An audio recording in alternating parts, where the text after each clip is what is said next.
రొట్టె తిన్నా మళ్ళీ బువ్వ తినేది అన్నమాట. అది మనం తిరిగేదే అంత మూడు పైన అది అడవి తిరిగేది. అయితే ఆకలి బాగా పేగులు ఏముంది కడుపులో మొత్తం నులి పెడుతున్నాయి, బుర్ర బుర్ర అంటున్నాయి.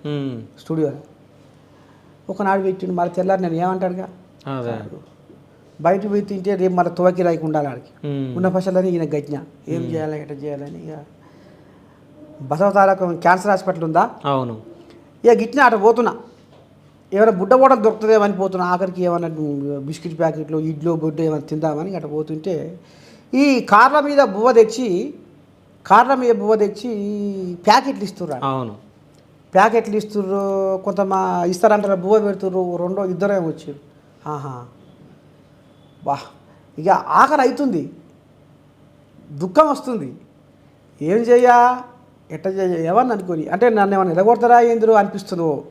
మాటకు ఎలగొడతారా ఏంది, ఆడిపోతే నీకేమైందిరా గిరికొచ్చి బోధింటున్నావు అంటారో ఏమో అనిపిస్తుంది నా జిమ్మకు. ఇక ఎటన్నా కానీ ఏమన్నా కానీ ఆఖరైతే అవుతుంది. ఇక ఎటన్నా కానీ ఆడిపోయినా ఆ ప్లాస్టిక్ ప్లేట్ ఉంటే తీసుకున్నా, ఆ లైన్లో నిలబడ్డా. ఎవరైతే క్యాన్సర్ బీమారి ఉన్నారు కదా వాళ్ళందరూ రోగులు, ఇక ఆడ నిలబడ్డా, వాళ్ళతో పాటు అన్నం తీసుకున్నా, తిన్నా. ఆ రోజు చాలా బాధపడ్డా. అదే ఇప్పుడు పొద్దుగాల నుంచి ఏం తినలే, బాగా ఆకలి అవుతుంది.